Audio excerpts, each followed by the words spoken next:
শাহবাগ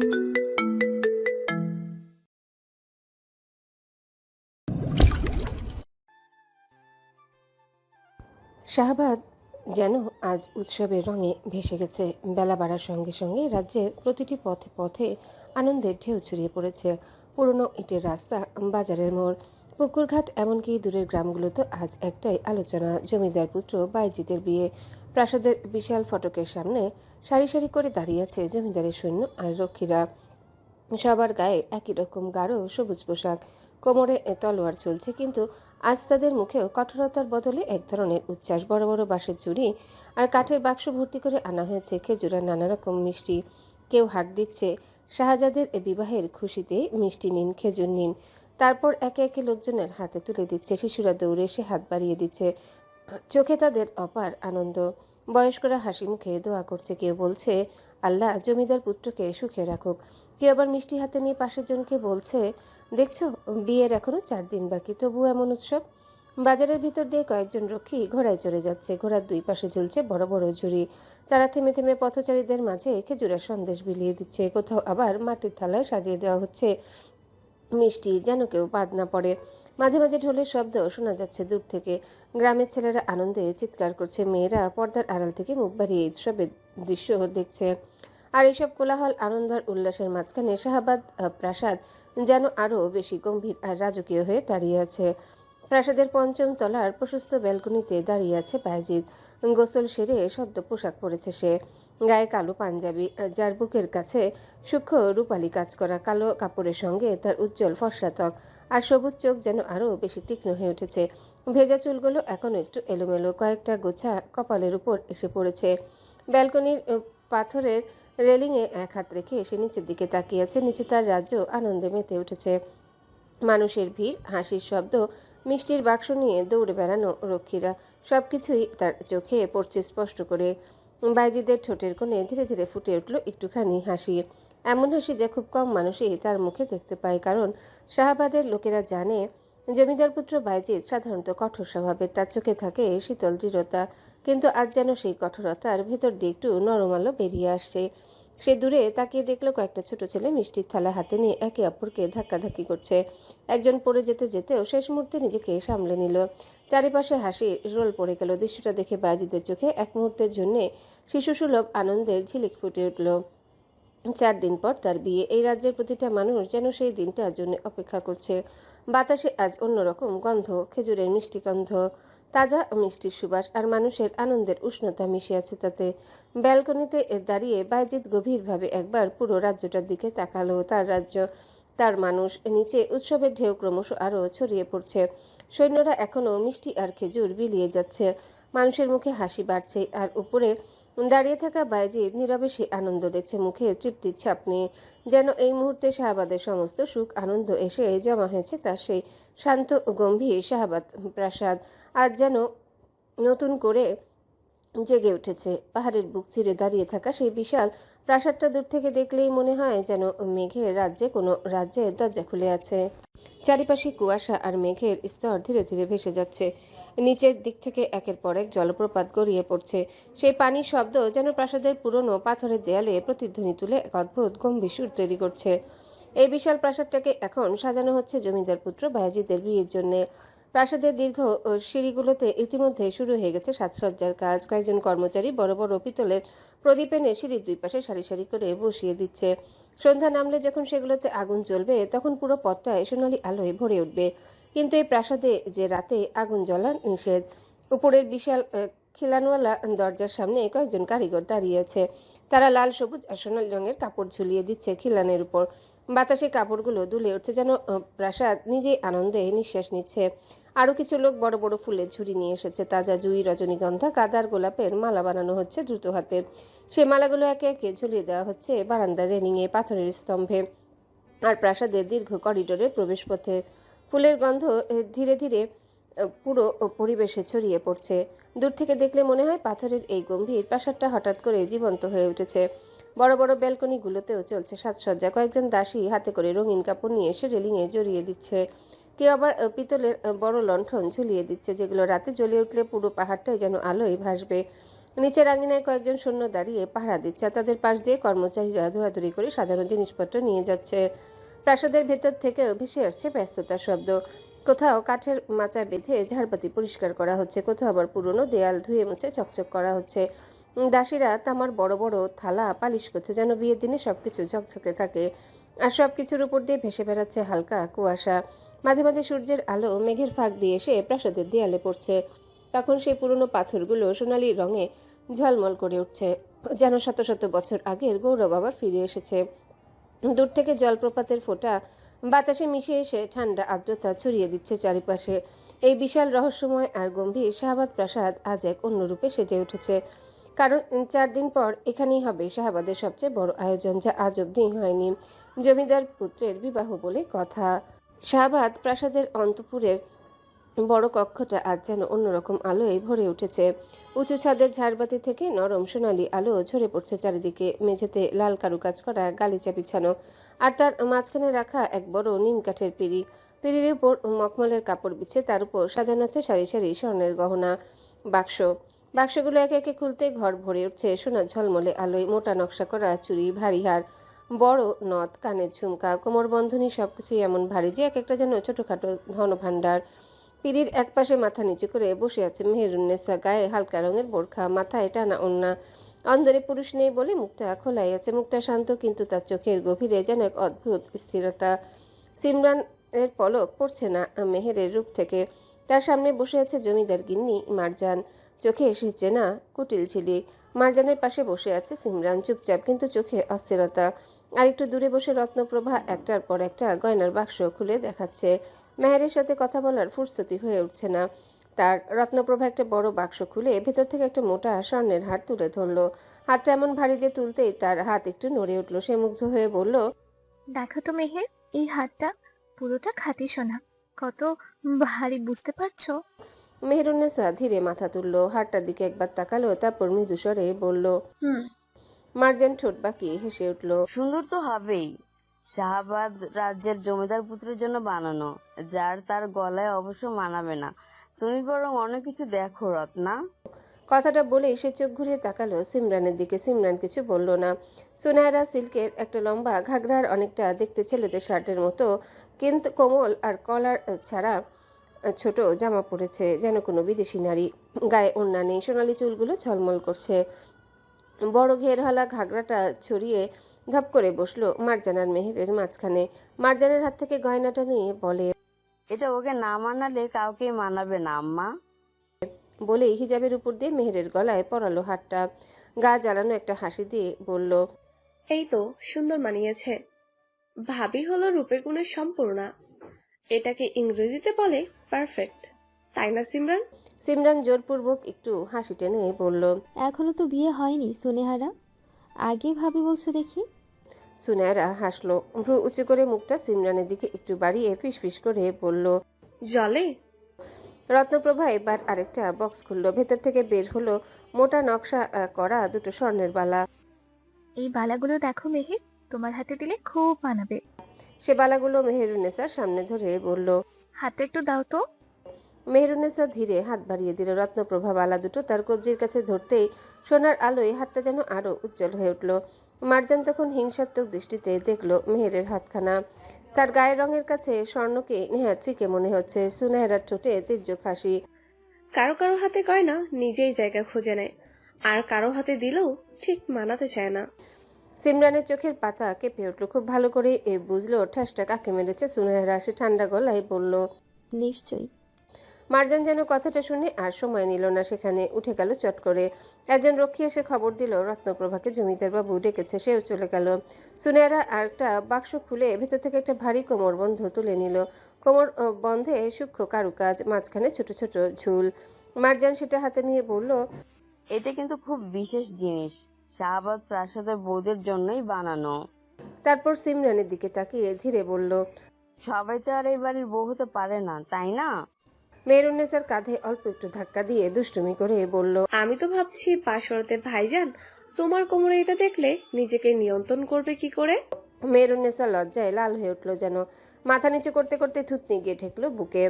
ঘরের বাতাস হঠাৎ একটু থমথমে হয়ে উঠল। সিমরান যেন অস্বস্তি ঢাকতে দ্রুত আরেকটা গয়না বের করলো, একজোড়া বড় ঝুমকা হাতে নিয়ে বলল, এই দুলটা দেখো সুনেহেরা, ওকে খুব সুন্দর লাগবে। সুনেরা একের পর এক বলছে কোনটা নিকাহের সময় পড়বে, কোনটা বিয়ের রাতে, কোনটা অতিথিদের সামনে উঠবে। মেহরুন্নেসা তখনও শান্তভাবে বসে আছে, তার মাথা নিচু, মুখে অদ্ভুত স্থিরতা। যেন এত গয়নার ঝলক, এত আয়োজন, এসব তার ভেতরের কোনো ঢেউই তুলতে পারছে না। কিন্তু তার সামনে বসে থাকা সিমরানের বুকের ভেতর তখন আগুন জ্বলছে। সুনেরার বলা কথাটা মনে আসতে সিমরানের আঙ্গুলগুলো অজান্তেই মুঠো হয়ে গেল। তার চোখ বারবার চলে যাচ্ছে সেই ভারী হার, মোটা বালা কোমর বন্ধের দিকে। হঠাৎই তার চোখ স্থির হয়ে গেল, আর ঠিক সেই মুহূর্তে যেন বাস্তব ঘরটা মিলিয়ে গেল তার চোখের সামনে। তার বদলে ভেসে উঠল এক অন্য দৃশ্য। সে নিজেকে দেখতে পেল বড় এক আয়নার সামনে দাঁড়িয়ে। তার গায়ে গাঢ় লাল বিয়ের শাড়ি, মাথায় ঝুলছে লম্বা ওড়না, গলায় সেই ভারী স্বর্ণের হার, হাতে হাত ভর্তি মোটা বালা, কানে বড় ঝুমকা দুলছে, কোমরে সেই সোনার কোমরবন্ধ। সে আয়নার সামনে একটু ঘুরে দাঁড়ালো। গয়নার মৃদু শব্দে যেন ঘরটা ভরে উঠল। তার বুক ধুকধুক করছে। আজ তার বিয়ে, সে বাসর ঘরে বসে আছে। ঘরটা মৃদু আলোয় ভরা, বিছানার চারিপাশে সাদা ফুল আর গোলাপের পাপড়ি ছড়ানো, মাঝখানে সে লাজুক মুখে বসা। তখনই কক্ষে প্রবেশ করলো বায়েজিদ। কালো পাঞ্জাবি পরা, তার সেই আকর্ষণীয় সেই সবুজ চোখ দুটো যেন অন্ধকারেও জ্বলজ্বল করছে। কাছাকাছি আসতে সিমরান সালাম করতে গেল, কিন্তু বায়েজিদ আটকে দিল। তার চোখ হঠাৎ স্থির হয়ে গেল সিমরানের উপর। কয়েক মুহূর্ত যেন সে নড়ল না, তারপর ধীরে ধীরে কাছে টানলো সিমরানকে। সিমরানের চোখে তখন বিস্ময় আর মুগ্ধতার মিশ্র আলো। বায়েজিদ আরও ঘনিষ্ঠ হয়ে ফিসফিস করে বলছে, তোমাকে আজকে দেখে মনে হচ্ছে সদ্য এক গোলাপ ফুটেছে এই কক্ষে। সিমরানের ঠোঁটে ধীরে ধীরে হাসি ফুটে উঠল, তার বুক ভরে উঠছে এক অদ্ভুত আনন্দে। এই তো সেই রাত, এই তো সেই মুহূর্ত, যার স্বপ্ন সে কতদিন ধরে দেখেছে। ঠিক তখনই সিমরান, মার্জানের কণ্ঠ হঠাৎ কানে বাজলো। মুহূর্তেই সব ভেঙে গেল। বাসর ঘর নেই, আয়না নেই, বাইজেদের সেই মুগ্ধ দৃষ্টি নেই। আবার সেই অন্তপুরের ঘর, সামনে বসে আছে মেহেরুন্নেসা, আর তার সামনে সাজানো সেসব গহনা। মার্জান ভ্রু কুঁচকে বলল। সিমরান দ্রুত চোখ সরিয়ে নিল, তার ঠোঁট শক্ত হয়ে গেল, বুকের ভেতরটা তখনও হিংসায় চলছে। সে ধীরে ধীরে মেহেরুন্নেসার দিকে তাকালো। মেয়েটা তখনও মাথা নিচু করে বসে আছে, শান্ত, নির্লিপ্ত। কিন্তু সিমরানের মনে হলো এই মেয়েটাই তার স্বপ্নের জায়গাটা কেড়ে নিয়েছে। মনে মনে সে ঠান্ডা স্বরে ফিসফিস করে উঠল, এই জায়গাটা আমার হওয়ার কথা ছিল। সিমরান উঠে দাঁড়াতেই সেখানে গমগমে পায়ে আসলো ভাইজি। তার গায়ে কালো হাতাকাটা ফতুয়া, নিচে সাদা অলিগিরি পায়জামা, মসৃণ চুলগুলো পেছনে আঁচড়ানো, আর তার সেই বিশেষ সবুজ রঙের চোখ দুটো অদ্ভুত স্থিরতায় ঘরটা পর্যবেক্ষণ করছে। হাতকাটা পোশাকে স্পষ্ট দেখা যাচ্ছে তার পেটানো পুরুষালী পেশিবহুল বাহু। অন্তপুরে তার এমন হঠাৎ উপস্থিতিতে ঘরের বাতাস যেন থমকে গেল। সুনেরা তাড়াতাড়ি উঠে দাঁড়ালো, সিমরানও সোজা হয়ে দাঁড়ালো। যদিও তার চোখে এক মুহূর্তের বিস্ময় স্পষ্ট। মেহেরুন্নেসা ধীরে মাথা তুলল। ওনার আড়াল থেকে তার চোখ প্রথমবারের মতো গিয়ে থামলো বাজিদের মুখে। কয়েক মুহূর্ত কেউ কিছু বলল না। ঘরের বাতাসে যেন এক অদ্ভুত টান। বাজিদের দৃষ্টি ঘরের চারিদিকে একবার ঘুরে এসে থামলো সেই মখমলের উপর রাখা সোনার গয়নাগুলোর দিকে। তারপর সেই দৃষ্টি ধীরে গিয়ে থামলো মেহেরুন্নেসার উপর। মার্জান ভ্রু কুঁচকে বলল, অন্দরে এভাবে ঢুকলে যে বাইজিৎ? না মানে এখানে মেহেরুন্নেসা আছে, ও তো পুরুষদের সামনে যায় না, তোমার জন্য ওর পর্দা ভঙ্গ হচ্ছে তো। বায়েজিদ যেন কথাটা শুনেও খুব একটা গুরুত্ব দিল না। সে ধীরে এক পা ভেতরে এগিয়ে এলো, তারপর শান্ত কণ্ঠে বলল, হব স্ত্রীকে দেখার সম্পূর্ণ বৈধতা আছে। তার চোখ মেহেরুন্নেসার দিকে স্থির। মেহের মাথা নিচু করে আছে। বায়েজিদ তাকিয়ে বলল, ভালো হয় যদি আপনারা একটু জায়গাটা ফাঁক করেন, আমি তার সাথে একান্ত একটু কথা বলতে চাই। ঘরের ভেতর তখন সেই নিঃশব্দ উত্তেজনা ঝুলে পড়ল। যেন সিমরান চুপচাপ ফাটা দিল মার্জানকে নিয়ে। মার্জানও ভেঙচি কেটে চলে গেল সিমরানের সাথে। সবাইকে যেতে দেখে মেহেরের বুকের ভেতর আবারও অদ্ভুতভাবে ধুকপুক শুরু হয়েছে। সুনায়রা ও বায়েজিদের সামনে কোমরে হাত দিয়ে বলল, ভাবি কিন্তু একদম মিস পারফেক্ট। বায়েজিদ চোখ শুরু করে মাথায় গাঁটটা মেরে বলল, আজকাল পাঠাগারে খুব সময় দিচ্ছেন মনে হচ্ছে, তাই ইংরেজিগুলো কে বোঝালো? সুনায়রা চোখ মেরে বলল, সিক্রেট। বায়েজিদ আরেকবার গাঁটটা মারতে নিলেই দৌড়ে পারল। এই একটা মানুষের সাথে মন খুলে কথা বলে বায়েজিদ। সুনায়রা যাওয়ার সময় হাত ইশারা করলো। সাথে সাথে দাসীরা দড়ি টেনে দিয়ে অন্দরের মাঝখানটায় পর্দা নামিয়ে দিল গোল করে। বায়েজিদ এগিয়ে গিয়ে মেহেরের মুখোমুখি বসলো সেই মখমলের কার্পেটের উপর। গালে হাত ঠেকিয়ে তাকালো মেহেরের দিকে। চোখ আপনা আপনি সরু হয়ে আসে তার। ঘন নেত্রপল্লব যেন ঝাপটা দিতে ভুলে গেছে। এই রূপের সামনে বেশিক্ষণ তাকিয়ে থাকলে চোখ ঝলসে যাবে হয়তো। মেহের অস্বস্তিতে নড়ে চড়ে উঠল। বাইজিৎ স্বাভাবিক হওয়ার চেষ্টা করলো মেহেরের অস্বস্তি দেখে। গভীর হাসকি স্বরে বলল, আজ আর কিছু বললাম না, তবে অনেক কিছু বলার আছে। তবে সেই দিন বলবো, যেদিন আমার কক্ষে তোমাকে একান্তে পাবো। সেই দিন আদরের সাথে বলবো সব কথা। আজকের মতো তোলা রইল কথাগুলো। জানি না মাঝে 3টা দিন কি করে কাটাবো আমরা। মেহেরের শরীরে কাঁটা দিয়ে উঠল বাইজিদের এমন কথায়। এক অনুভূতিতে আড়ষ্ট হলো তার কোমল শরীর। কাঁপা কাঁপা কণ্ঠই বলল, কেন? তোমার জন্য কি করে থাকবো বলো তো, এই 3টা দিন 3টা রাত। মেহেরের মনে হঠাৎ একটু সাহসের উদয় হলো। সাহস করে বলল, এতদিন কি করে থেকেছেন? বাইজিদ অবিলম্বে উত্তর দিল, তখন তো তোমায় দেখিনি। তোমাকে দেখার পর থেকে আমার ঘুম হচ্ছে না। কবে তোমাকে নিজের করে পাবো সেই যন্ত্রণায়। অবশ্য যেদিন আমার ঘরে পাবো তোমায়, সেই রাতও ঘুম হবে না আমার। গোটা একটা রাত দেখবো তোমায়, মন ভরে দেখবো। লজ্জায় যেন মিশে যাচ্ছে মেহেরুন্নেসা। অসম্ভব গতিতে আপনা আপনি কাঁপছে তার জড়ো করা দুই হাত। বাইজিদ সোনার বালা পড়া হাত দুটোর দিকে তাকাতে শুকনো ঢোক গিলল। হাত বাড়ালো তার পোড়ার দাগযুক্ত হাত দুটির দিকে। আজকের বিকেলের আলোটা তখন ধীরে ধীরে নরম হয়ে আসছে। পশ্চিম আকাশে সূর্যের রং গাঢ় কমলা হয়ে ছড়িয়ে পড়েছে, যেন দিনের শেষ আলো এই পৃথিবীটাকে একটু বেশি মায়াময় করে তুলতে চায়। সেই মায়ার ভিতরে নিঃশব্দে অন্দরমহলের করিডোর পেরিয়ে রত্নপ্রভা এগিয়ে গেল মেহেরুন্নেসার কক্ষে। দরজার সামনে সে একবার থামলো। সে ভেতর থেকে কোনো শব্দ নেই। হালকা করে দরজায় টোকা দিতে ভিতর থেকে মৃদু স্বর ভেসে এলো। এসো ভাবি। রত্নপ্রভা দরজা খুলে ভেতরে ঢুকলো। মেহেরুন্নেসা জানালার ধারে বসে আছে, চোখটা বাইরে, কিন্তু দৃষ্টি যেন অনেক দূরে, এই আঙিনার বাইরে কোথাও। রত্নপ্রভা কিছুক্ষণ চুপ করে তাকিয়ে রইল, তারপর ধীরে ধীরে গিয়ে তার পাশে বসলো। মেহেরুন্নেসার হাতটা নিজের হাতে তুলে নিল। হাতটা ঠান্ডা, অস্বাভাবিক ঠান্ডা। মেহের, তার গলায় মমতা আর দুশ্চিন্তার মিশ্রণ। তোমার সাথে একটু কথা ছিল। মেহেরুন্নেসা মুখ ঘুরিয়ে তাকালো। ঠোঁটে হালকা একটা হাসি আনার চেষ্টা করলো, কিন্তু সেটা চোখে পৌঁছালো না। বলো ভাবি। রত্নপ্রভা একটু ইতস্তত করলো, যেন কিভাবে শুরু করবে বুঝতে পারছে না। তারপর সরাসরি বলে ফেললো, ভাইজানের সাথে তোমার বিয়ের ব্যাপারে কথা বলছি। তোমার কি সম্মতি আছে? প্রশ্নটা শুনে মেহেরুন্নেসার চোখে এক মুহূর্তের জন্য কাঁপন দেখা দিল। সে চোখ নামিয়ে নিল, কোনো উত্তর দিল না। রত্নপ্রভা হাতটা আরো শক্ত করে ধরলো। চুপ করে থেকো না মেহের, আমি সত্যিটা জানতে চাই। তুমি যদি না চাও, যদি তোমার মনে কোনো আপত্তি থাকে, তুমি শুধু একবার বলো, আমি নিজে ভাইজানের সাথে কথা বলবো। তোমাকে জোর করে কিছু করতে দেওয়া হবে না। কথাগুলো খুব দৃঢ় শোনালেও তার গলা একটা কাঁপন ছিল, একটা অদ্ভুত আশঙ্কা। মেহেরুন্নেসা ধীরে ধীরে মাথা তুলল। চোখ দুটো ভিজে উঠেছে, কিন্তু সে কান্না আটকে রেখেছে প্রবলভাবে। কয়েক সেকেন্ড শুধু তাকিয়ে রইল রত্নপ্রভার দিকে, তারপর খুব আস্তে বলল, না ভাবি। একটু থামলো। গলার স্বর যেন কোথাও আটকে যাচ্ছে। বিয়ে না করে উপায় কি? রত্নপ্রভা থমকে গেল। এই উত্তরের জন্য সে প্রস্তুত ছিল না। মেহেরুন্নেসা কথা চালিয়ে গেল, আমার বাড়িতে তো আর আমার জায়গা হবে না। তুমি তো জানোই ভাবি, ওরা আমাকে কি চোখে দেখে এখন। যেন আমি আমি একটা বোঝা তাদের জন্য। তার চাইতে বড় কথা, ওই বাড়িতে আর আমায় ঢুকতে দেবে না মা আর ফুপু। তার গলা কেঁপে উঠল। এবার সে মুখ ঘুরিয়ে নিল, যাতে চোখের পানি দেখা না যায়।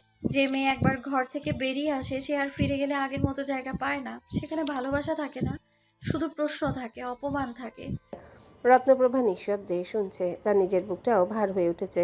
মেহেরুন্নেসা আবারও বলল, এই বিয়েটা আমার জন্য হয়তো একটা আশ্রয়, হয়তো একটা নিরাপত্তা, অথবা শুধু একটা পথ যেটা না নিলে আমি পুরোপুরি হারিয়ে যাব। রত্নপ্রভা হঠাৎ বলল, কিন্তু তুমি কি ভাইজানকে চাও মেহের? মানুষ হিসেবে, স্বামী হিসেবে? প্রশ্নটা এবার সরাসরি হৃদয়ে আঘাত করলো। মেহেরুন্নেসা কিছুক্ষণ চুপ করে রইল, তারপর খুব ধীরে মাথা নাড়ল। চাওয়া পাওয়ার হিসেব করার জায়গায় আমি নেই ভাবি। একটা তিক্ত হাসি ফুটে উঠল তার ঠোঁটে। আমার জীবনে এখন শুধু একটা হিসেব, কোথায় গেলে আমি টিকে থাকতে পারবো। রত্নপ্রভা চোখ নামিয়ে নিল। তার ভেতরেও একরাশ অপরাধবোধ জন্ম নিল। এই বিয়েতে সে নিজেও তো একভাবে জড়িয়ে রয়েছে। সে আস্তে করে বলল, তুমি যদি কখনো মনে করো এই সিদ্ধান্তটা তোমার জন্য ঠিক না, তুমি আমাকে বলবে, ঠিক আছে? মেহেরুন্নেসা এবার একটু নরম হলো। রত্নপ্রভার হাতটা শক্ত করে ধরল। তুমি আছো বলেই তো আমি এতটুকু সাহস পাই ভাবি, না হলে অনেক আগেই ভেঙে পড়তাম। দুজনেই চুপ হয়ে গেল। বাইরে তখন সূর্য ডুবে যাচ্ছে। ঘরের ভেতর আলো ক্রমশ ম্লান হয়ে আসছে। রত্নপ্রভা উঠে দাঁড়ালো ধীরে। মেহেরুন্নেসার মাথায় আলতো করে হাত রেখে বলল, তুমি বসো, আমি খাবার নিয়ে আসছি। দুপুরে তো কিছুই খাওনি। মেহেরুন্নেসা আপত্তি করতে গিয়েও থেমে গেল। শুধু মৃদু মাথা নেড়ে সম্মতি দিল। রত্নপ্রভা আর দেরি না করে কক্ষ থেকে বেরিয়ে গেল। দরজা বন্ধ হতেই চারপাশটা আবার নিস্তব্ধ হয়ে গেল। মেহেরুন্নেসা একা একা বসেছিল। ধীরে ধীরে উঠে দাঁড়ালো, ঘরের মাঝখানে এসে থামলো। তার বুকের ভেতরে অদ্ভুত এক শূন্যতা, কিন্তু সেই শূন্যতার মাঝেই হঠাৎ করে একটা দৃশ্য ভেসে উঠল মনে। গতকালের গয়না দেখার সময়ের কথা মনে পড়তেই তার কান দিয়ে যেন গরম ধোঁয়া বের হতে লাগলো। বাইজিৎ তার সামনে বসেছিল, চোখে সেই অদ্ভুত তীক্ষ্ণ দৃষ্টি। গয়নার বদলে তাকে খুঁটিয়ে খুঁটিয়ে দেখছিল। বাসর রাতে এগুলো সব তোমার গায়ে থেকে দেখে নেব, এখন দেখতে চাই না। হঠাৎ করে সেই কথাটা কানে বাজতে মেহেরুন্নেসার শরীর কেঁপে উঠল। তার গাল দুটো মুহূর্তে লাল হয়ে উঠল, বুকের ভেতর ধুকপুকানি বেড়ে গেল। সে চোখ বন্ধ করে ফেলল এক মুহূর্তের জন্য। এমন কথা? নিজের মনে ফিসফিস করে উঠল সে। লজ্জা, অস্বস্তি আর এক অদ্ভুত অচেনা অনুভূতি সব মিলেমিশে তার ভেতরটা অস্থির করে তুলল। সে দুহাতে নিজের গাল ছুঁয়ে দেখল, গরম হয়ে আছে। ঠোঁটের কোণে লজ্জা ফুটিয়ে উঠল, কিন্তু ঠিক সেই লজ্জার আড়ালে কোথাও যেন একটা কম্পন লুকিয়ে আছে, যা সে নিজে বুঝতে চায় না। ঠিক তখনই বাহ, দরজার দিক থেকে ভেসে এলো এক মিহি কটাক্ষ মেশানো কণ্ঠ। মেহেরুন্নেসা চমকে উঠে তাকালো। দরজার ফাঁকে হেলান দিয়ে দাঁড়িয়ে আছে সিমরান। তার চোখে সে চেনা দৃষ্টি, আর ভেতরে ভেতরে জ্বলতে থাকা হিংসার আগুন। সে ধীরে ধীরে ভেতরে ঢুকলো। পায়ের নুপুরের শব্দটা যেন ইচ্ছে করে একটু জোরে বাজালো। একা একাই লজ্জা পাচ্ছ নাকি? ঠোঁট বাঁকিয়ে বলল সে। মেহেরুন্নেসা একটু অপ্রস্তুত হয়ে গেল, তবুও নিজেকে সামলে নিয়ে বলল, আপনি কিছু বলবেন? সিমরান সরাসরি কোনো উত্তর দিল না। সে এগিয়ে এলো খুব কাছে, তারপর ধীরে ধীরে মেহেরুন্নেসাকে ঘিরে একবার ঘুরল। মাথা থেকে পা পর্যন্ত তাকালো একদম খুঁটিয়ে, যেন কোনো দামি জিনিস যাচাই করছে। হুম, সে মৃদু গলায় বলল। দেখতে তো সত্যিই খুব সুন্দর। তার আঙ্গুলটা হালকা করে ছুঁয়ে গেল মেহেরুন্নেসার চিবুক। এই চোখ, এই ঠোঁট, এই গায়ের রং। তার কণ্ঠে প্রশংসা থাকলেও চোখে ছিল বিষ। বুঝতেই পারছি কেন শাহজাদা এত পাগল হয়েছে তোমার জন্য। এগুলো দেখিয়েই ভুলিয়েছ, তাই না? মেহেরুন্নেসা এক পা পিছিয়ে গেল, স্পষ্ট অস্বস্তি তার চোখে। সিমরান সেটা লক্ষ্য করে হালকা হেসে উঠল। ভয় পাচ্ছ তারপর ঝুঁকে এসে খুব নিচু স্বরে বলল, নাকি অন্য কিছু মনে পড়ছে? মেহেরুন্নেসার গাল আবার লাল হয়ে উঠল। সে মুখ ঘুরিয়ে নিল। সিমরান সেই লাল হয়ে ওঠা মুখটা দেখে চোখ সরু করলো। ও, কিছু তো আছে। সে আবার ঘুরে দাঁড়িয়ে ধীরে ধীরে বলল, কিন্তু জানো, এই রূপ, এই সৌন্দর্য সব কিছু খুব ক্ষণস্থায়ী। তার কণ্ঠ এবার ঠান্ডা হয়ে গেল। আজ তুমি এই বাড়ির সবার চোখের মণি, কাল কি হবে কে জানে। মেহেরুন্নেসা এবার দৃঢ় গলায় বলল। আপনি যদি কিছু বলতে চান সরাসরি বলুন। সিমরান থামলো, তারপর ধীরে ধীরে তার দিকে তাকালো। বলবোই তো। ঠোঁটে তীক্ষ্ণ হাসি ফুটিয়ে বলল সে। এই বাড়িতে জায়গা করে নেওয়া এত সহজ না মেহেরুন্নেসা। একটু থেমে আবার বলল, বিশেষ করে যখন এই জায়গাটা অন্য কেউ চেয়েছিল। ঘরের ভেতর হঠাৎ করে একটা ঠান্ডা নীরবতা নেমে এলো। দুজনার চোখে চোখ পড়ে রইল। একজনের চোখে অস্বস্তি আর চেপে রাখা লজ্জা, আরেকজনের চোখে দাউ দাউ করে জ্বলে ওঠা হিংসা। ঠিক সেই সময় দরজার বাইরে পায়ের শব্দ শোনা গেল। সিমরান মুহূর্তে চুপ হয়ে গেল। চোখে সে তীক্ষ্ণ দৃষ্টি মিলিয়ে দিয়ে ঠোঁটে একদম ভদ্র একটা হাসি টেনে আনলো সে। দরজা খুলে ভেতরে ঢুকলো রত্নপ্রভা, হাতে খাবারের থালা। মেহের, নাও, গরম গরম খেয়ে নাও। কথা শেষ করার আগেই তার চোখ পড়ল সিমরানকে। ও, তুমি এখানে? স্বাভাবিক গলায় জিজ্ঞাসা করলো সে। সিমরান মাথা নিচু করে নরম স্বরে বলল, জি আপা, একটু দেখে এসেছিলাম, এখন যাই। তার চোখ একবার মেহেরুন্নেসার দিকে গেল, একটা অদ্ভুত অর্থবহ দৃষ্টি, যেন কিছু বলে গেল নীরবে। তারপর আর এক মুহূর্ত দাঁড়ালো না, ধীর পায়ে ঘর থেকে বেরিয়ে গেল। রত্নপ্রভা একটু অবাক হয়ে তাকিয়ে রইল দরজার দিকে, তারপর মেহেরুন্নেসার দিকে ফিরে এসে বলল। ও কিছু বলছিল? মেহেরুন্নেসা মাথা নাড়িয়ে বলল, না ভাবি, তেমন কিছু না। রত্নপ্রভা আর খুঁচালো না, থালাটা সামনে এগিয়ে দিয়ে বলল, এসো খাও। ওদিকে সিমরান দ্রুত পায়ে অন্দরমহলের অন্য প্রান্তে চলে গেল। তার মুখের ভদ্রতার মুখোশ তখন আর নেই, চোখে সেই আগুন, হিংসার দাউ দাউ শিখা। একটা অন্ধকার কোণের ঘরের সামনে এসে থামল সে। আম্মা। ধীরে ডেকে উঠল। ভেতর থেকে গম্ভীর স্বর এলো, এসো। ঘরে ঢুকতেই দেখা গেল মারজান বসে আছে মশালের তীক্ষ্ণ আলোয়, চোখ দুটো তীক্ষ্ণ, ঠোঁটে অদ্ভুত এক হিসেবি হাসি। কি খবর? সে জিজ্ঞাসা করলো। সিমরান বিরক্ত গলায় বলল, আম্মা জান, ওদের তো সত্যি সত্যি বিয়ে হয়ে যাচ্ছে, কিছু করুন না আম্মা। মারজান হালকা হেসে বলল, যেটা হচ্ছে সেটা হতে দাও, বাকি সব আমার মাথায় আছে। তোমার অত ভাবতে হবে না, বুঝলে? তুমি শুধু সাজুগুজু করি বাইজিটার আশেপাশে ঘুরঘুর করবে, এতটুকুই তোমার কাজ। সিমরান দাঁত চেপে বলল। মেহেরুনের অত সুন্দর রূপটাই আমার সহ্য হচ্ছে না আম্মা। শাহজাদা যেভাবে ওর দিকে তাকায়। মারজান এবার একটু সোজা হয়ে বসলো।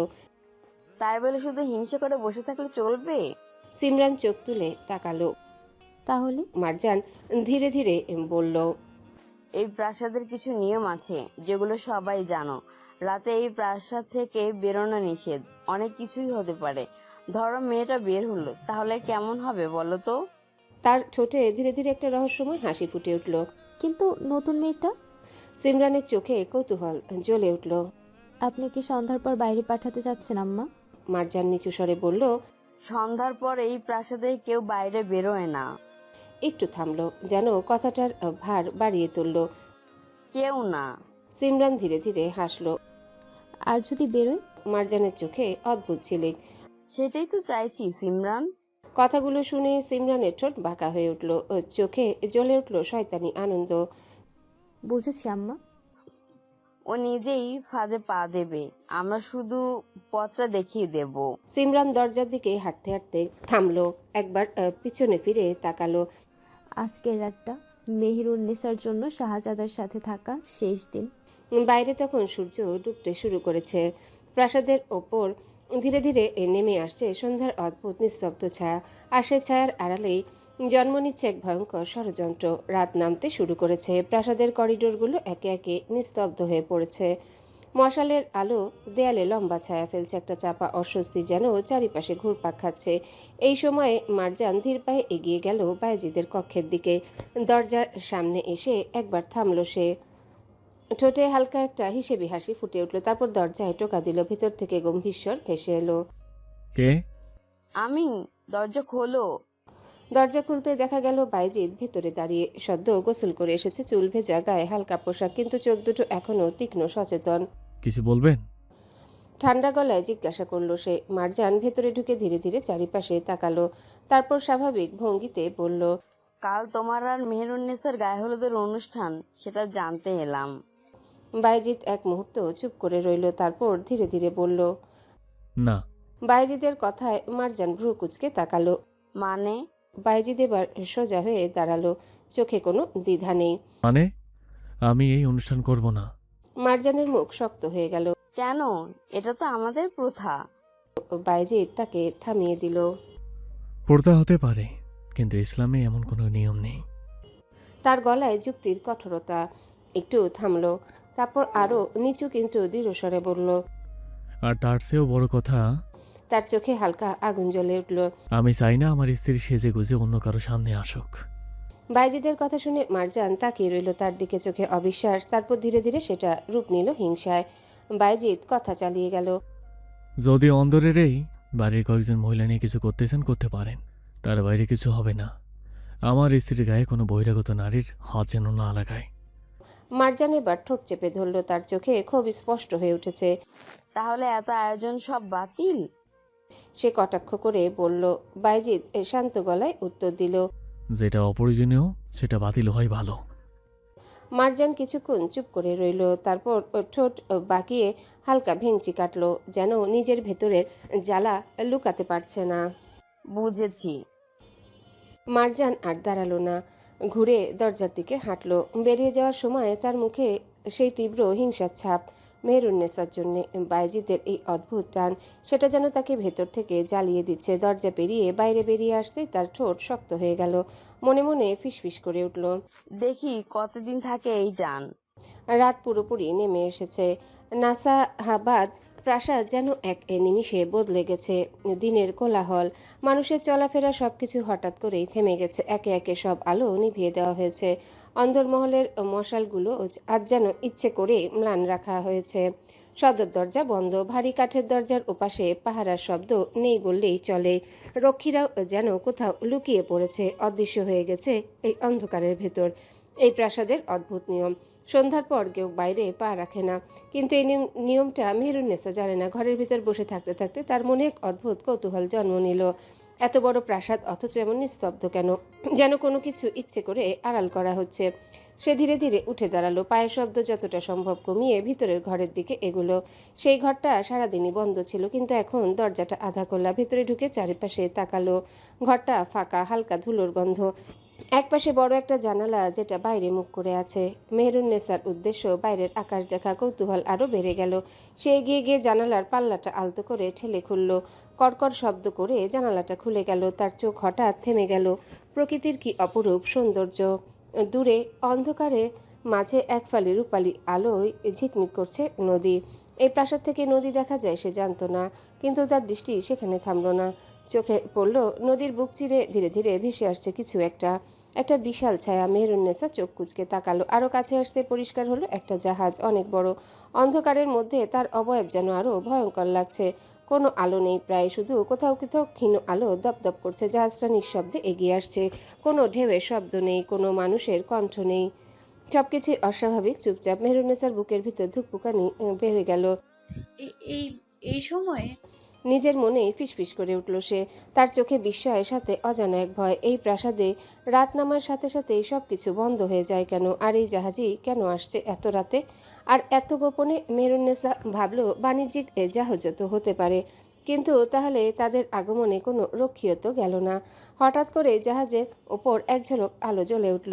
এক মুহূর্তের জন্য যেন কিছু নড়াচড়া দেখা দিল। তারপর আবার অন্ধকার। মেহেরুন্নেসার গলা শুকিয়ে গেল। সে অজান্তেই জানালার কাঠ শক্ত করে চেপে ধরল। তার মনে হলো সে এমন কিছু দেখছে যা দেখা তার উচিত না। দূরে জাহাজটা ধীরে ধীরে আরো কাছে ভেসে আসছে, আর প্রাসাদের চারিপাশে অন্ধকার যেন ক্রমশ ঘন হয়ে উঠছে, যেন এই রহস্যটাকে লুকিয়ে রাখতে চাইছে। পুরো রাত গভীর হয়েছে। আকাশটা অদ্ভুত এক রঙে ঢেকে আছে, গাঢ় গাঢ় লাল আর কালচে অন্ধকার মিশে যেন দিগন্ত জুড়ে রক্তিম এক ছায়া ফেলেছে। শুধু দূরে দিগন্তের কাছে একটা নিভু নিভু আলো। নদীর পানি কালো, অথচ তার বুকে সেই লালচে আভা ছড়িয়ে আছে। মৃদু ঢেউগুলো আলোটাকে ভেঙে ভেঙে দিচ্ছে। প্রতিটা ঢেউ যেন অন্ধকারের বুক চিরে নিঃশব্দে এগিয়ে আসছে। সেই নিস্তব্ধতার মাঝে দূরে সে বিশাল ছায়া ভেসে উঠেছে জাহাজের। অন্ধকারে তার অবয়ব আরো ভারী, আরো রহস্যময়। মাথার উপর কাঠামোগুলো দাঁড়িয়ে আছে কালো দানবের কাটার মতো। কোনো স্পষ্ট আলো নেই, শুধু কোথাও কোথাও ক্ষীণ আলো দপ করে জ্বলে আবারও নিভে যাচ্ছে, যেন শ্বাস নিচ্ছে। জাহাজটা এগিয়ে আসছে খুব ধীরে, এতটাই ধীরে যে মনে হয় সময়ই থেমে গেছে। চারিপাশে কোনো শব্দ নেই, না মানুষের কণ্ঠ, না কোনো যন্ত্রের গর্জন, না পানির জোরে ছিটকে ওঠা ঢেউ। সবকিছুই অস্বাভাবিকভাবেই নীরব। শুধু দূরের আকাশে কয়েকটা পাখি উড়ে যাচ্ছে, তাদের কালো ছায়া লাল আকাশের বুকে কেটে যাচ্ছে নিঃশব্দে। নদীর বুকের ওপর জাহাজটা যেন এক অচেনা ছায়া, যেন এই পৃথিবীর নয়। যতই কাছে আসে ততই মনে হয় তার ভেতরে কিছু লুকানো আছে। কিন্তু মেহেরুন্নেসার চোখে পড়ল আরেকটা নড়াচড়া। নদীর দিকেই তাকিয়েছিল সে, কিন্তু হঠাৎ ডান পাশের অন্ধকার চিরে যেন একটা ছায়া ছুটে গেল। প্রথমে ঠিক বোঝা গেল না বাতাস না কোনো মানুষ। সে চোখ কুঁচকে তাকালো, তারপর স্পষ্ট হলো একটা ঘোড়া অন্ধকার পথ ধরে তীব্র গতিতে ছুটে যাচ্ছে। খুরের শব্দ প্রায় শোনাই যায় না, যেন ইচ্ছে করে শব্দ চাপা রাখা হয়েছে। শুধু মাঝে মধ্যে শুকনো মাটিতে চাপা ঠোকাঠুকির আওয়াজ ভেসে আসছে। ঘোড়ার পিঠে একজন। চাঁদের ম্লান আলো হঠাৎ করে মেঘের ফাঁক দিয়ে নেমে এলো। সেই আলোয় এক ঝলক দেখা গেল সোনালি চুল হাওয়ায় উঠছে। অন্ধকারের মাঝেও অদ্ভুতভাবে ঝলমল করছে। মেহেরুন্নেসার বুক কেঁপে উঠল। ওটা চিনতে একটু সময় লাগলো না। জমিদার বাড়ির ছোট মেয়ে সুনেহরা। সে একা রাতেরই নিষিদ্ধ সময় প্রাসাদের সীমানা পেরিয়ে নদীর দিকে ছুটে যাচ্ছে। তার বসার ভঙ্গি দৃঢ়, তাড়াহুড়া স্পষ্ট, যেন সে জানে কোথায় যাচ্ছে আর কেন যাচ্ছে। মেহেরুন্নেসা অবাক হয়ে তাকিয়ে রইল।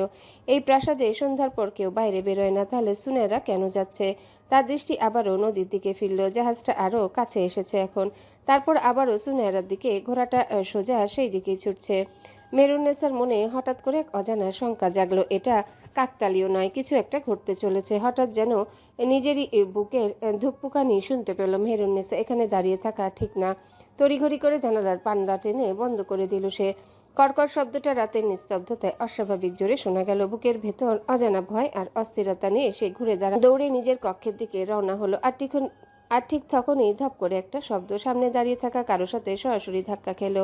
এক মুহূর্তের জন্য ভারসাম্য হারিয়ে ফেলেছিল সে, কিন্তু শক্ত দুটো হাত তাকে আঁকড়ে ধরল। তার সরু কোমর জড়িয়ে ধরেছে সেই হাত। মেহেরুন্নেসা চমকে উঠে মুখ তুলল। মশালের ক্ষীণ আলোয় স্পষ্ট হলো বায়েজিদের অবয়ব, এতটাই কাছে যে দুজনের নিঃশ্বাস একে অপরের গালে লাগছে। এক মুহূর্ত সময় যেন থেমে গেল। বায়েজিদের হাত এখনো তার কোমরে, তার চোখ দুটো স্থির হয়ে গেছে মেহেরুন্নেসার মুখে। সেই সবুজ দৃষ্টি হঠাৎ যেন অন্যরকম হয়ে উঠল। কঠোর না, দুষ্টু না, বরং অচেনা গভীর কিছু। মেহেরুন্নেসার বুক ওঠানামা করছে দ্রুত, তার শ্বাস বায়েজিদের গায়ে লাগছে।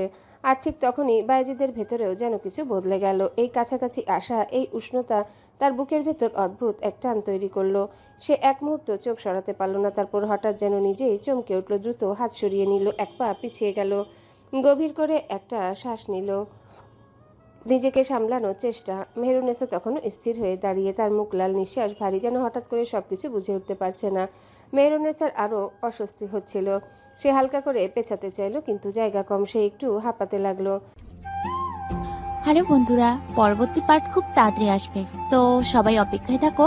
আর চ্যানেলটি যারা এখনো সাবস্ক্রাইব করোনি তারা পরবর্তী পার্ট দেখার জন্য চ্যানেলটি সাবস্ক্রাইব করে রেখো। ধন্যবাদ সবাইকে, আমাদের সাথেই থেকো।